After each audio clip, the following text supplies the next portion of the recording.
विपक्ष की पीड़ा गरीब जनता नहीं है, विपक्ष की पीड़ा है हाय हुसैन हम ना हुए। सरकार बताए कि अगर डेंगू है तो सरकारी अस्पताल में इलाज क्यों नहीं मिला, और सरकारी अस्पताल से अगर वो प्राइवेट हॉस्पिटल में चला गया तो अनाप शनाप पैसे लेना, कोड में दवा दे देना, छाती ठोक ठोक के कहते हाय हुसैन हम ना हुए। पीड़ा इनकी यह है कि विपक्ष में बैठना नहीं जानते। स्वास्थ्य विभाग के नाकामी की वजह से कभी गरीबों की नहीं हुई जो इस सरकार में हो रही है। कि इनके स्वास्थ्य मंत्री पूरे 5 वर्ष में 5 अस्पतालों में गए।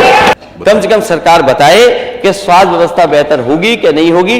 मेडिकल कॉलेजेस ठप हैं। माननीय सदस्य लालजी वर्मा जी ने बहुत महत्वपूर्ण विषय उठाया है, और ये महत्वपूर्ण इसलिए बन जाता है कि सामान्य बीमारियों का भी इलाज अस्पतालों में नहीं है, और जिस तरह की सूचनाएं हर दिन मिलती हैं और अस्पतालों की जो तस्वीरें देखने को अखबार में मिलती हैं, बड़ा दुख होता है कि जो सरकार ये दावा करती हो कि डबल इंजन की सरकार है और सब व्यवस्थाएं पहले से बेहतर हो गई हैं, और केवल लखनऊ नहीं, दिल्ली और बड़े बड़े महानगरों में भी ये बड़े बड़े प्रचार के होर्डिंग लगे हैं कि इतने हमने मेडिकल कॉलेज बना दिए हैं। अगर सूचनाएं जो मिल रही हैं और डेंगू जैसी बीमारी का जो सरकार इलाज ना करा पा रही हो, वो सपना देख रही है $1 ट्रिलियन इकोनॉमी का, और डेंगू सामान्य बीमारी है कि ऐसी है बीमारी जिसका इलाज नहीं है, ये तो सरकार बताएगी। लेकिन जो सूचनाएं आई हैं, क्या दुख नहीं होता कि आपकी पार्टी के नेता, पूर्व सांसद, उनके बेटे को हॉस्पिटल में एडमिशन ही नहीं हुआ, वो एक अस्पताल से दूसरे अस्पताल और दूसरे अस्पताल के बाद सबसे प्रीमियर हॉस्पिटल या सबसे प्रेस्टिजियस इंस्टीट्यूशन में गए और स्ट्रेचर पे पड़ा रहा उनका बेटा, उसकी जान चली गई। अध्यक्ष महोदय, सरकार ने क्या किया? सरकार अगर जिम्मेदारी समझती तो क्या माननीय सदस्यों की कमेटी नहीं बन सकती थी? जो यहां माननीय सदस्य जीते हुए लोग हैं, ये जो सदन में बैठे, क्या इनकी कमेटी बनकर के नहीं देख सकती थी? यही नहीं, एम्बुलेंस का इंतजार करिए। आप एम्बुलेंस बुलाना चाहते हैं, एम्बुलेंस नहीं आएगी आपके पास। कहो एम्बुलेंस में जान चली जाए, और अगर अस्पताल पहुंच गए तो स्टेशन नहीं है, लोग अपने कंधों में गोदी में रख करके या दो परिवार के 2 सदस्य लेकर के जा रहे हैं। यह स्थिति है।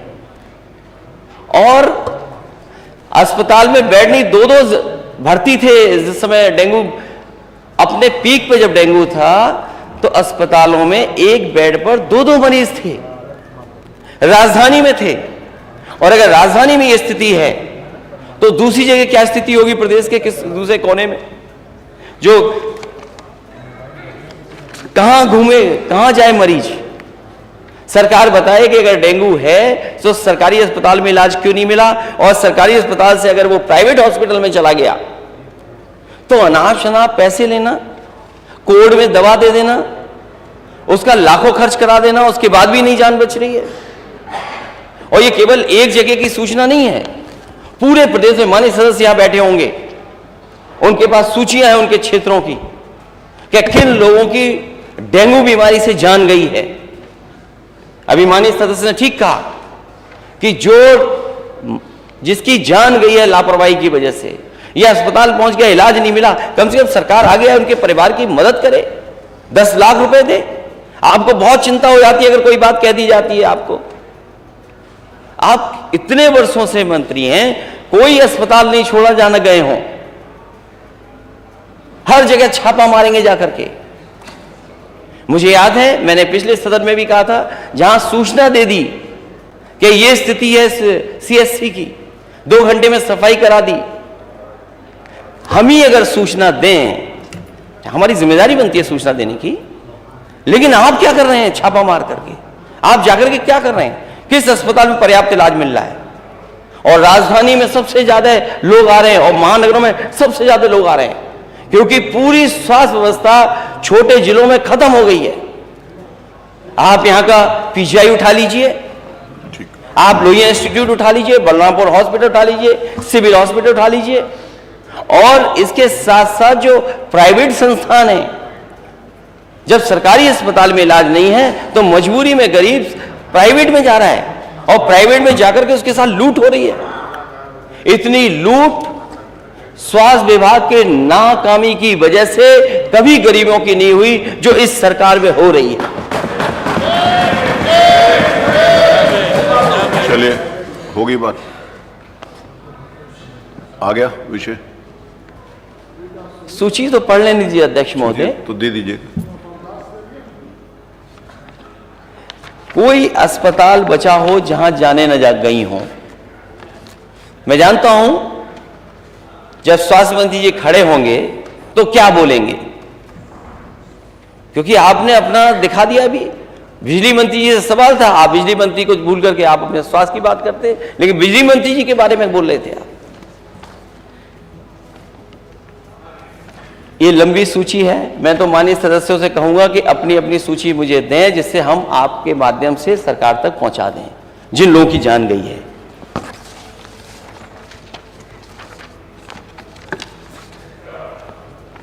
मैं सरकार से जानना चाहता हूं, माननीय मंत्री जी बताएं, हालांकि डेंगू का सवाल है, लेकिन एम्बुलेंस क्यों नहीं पहुंच रही? अस्पताल में पहुंच जाए तो स्टेशन नहीं मिल रही, एडमिट हो जाए जैसे तैसे कई चक्कर काट करके जांचें करा करके तो बिस्तर नहीं मिल रहा, बिस्तर पे इलाज कराना पड़ रहा है उसको, एक ही बिस्तर पे 2 लोगों को।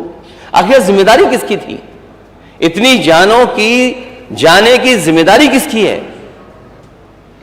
कम से कम सरकार बताए कि स्वास्थ्य व्यवस्था बेहतर होगी कि नहीं होगी। मेडिकल कॉलेजेस ठप हैं, जो तस्वीर दिखा रहे हैं कि मेडिकल कॉलेज में ये हो रहा, लेकिन जो पर्याप्त मानक के हिसाब से जो चीजें होनी चाहिए वो कहीं नहीं है। आपकी मशीनें ऑब्सलीट हैं जिन पर डॉक्टरों को इलाज करना पड़ रहा है, जांचें पता नहीं कौन सी हो रही हैं।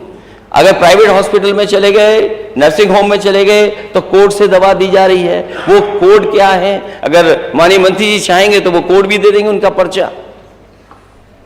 और कम से कम एक जहां से सबसे ज्यादा सूचना आई है कि यहां पर सबसे ज्यादा जान गई है, माननीय सदस्यों की कमेटी बने, जाकर के देखें आखिरकार कारण क्या था और मरने वालों की मदद सरकार करेगी कि नहीं करेगी।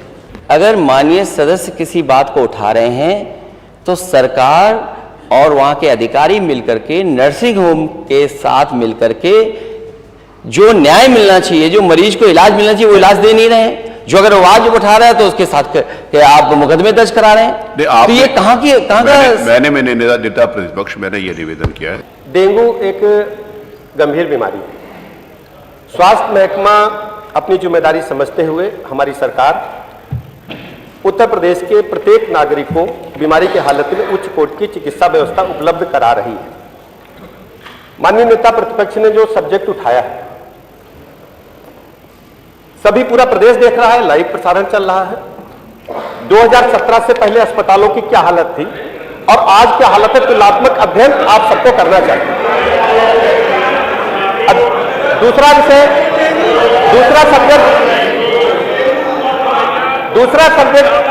दूसरा मैं पॉइंट पे आता हूं, जिस डेंगू के विषय को उठाया है। 2017 से पहले संचारी रोग अभियान के बारे में उत्तर प्रदेश में किसी भी सरकार ने पॉइंट नहीं उठाया था।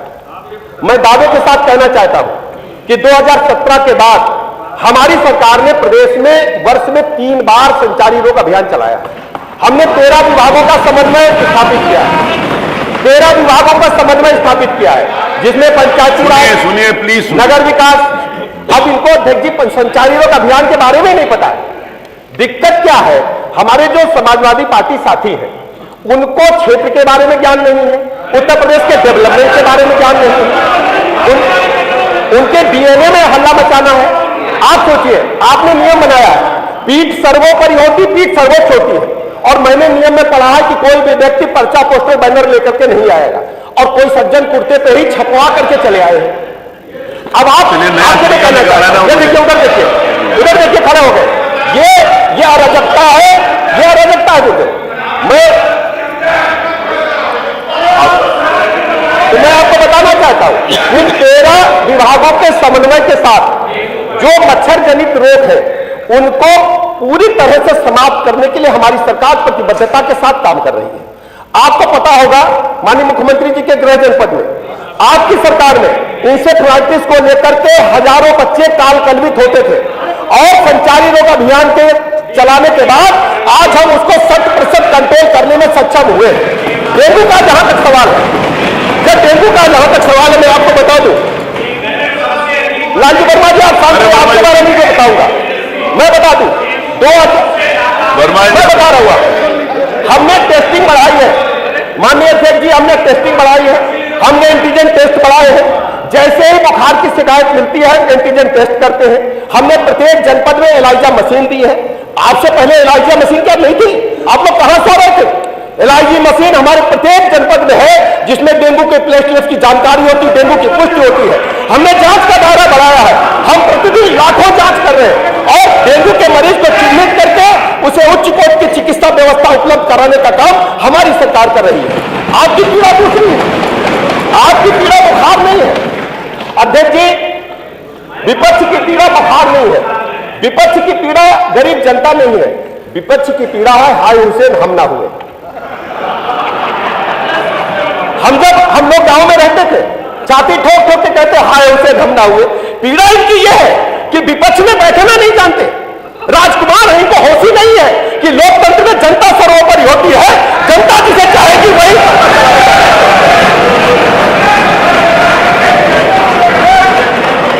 हम कहना चाहते हैं हमारी सरकार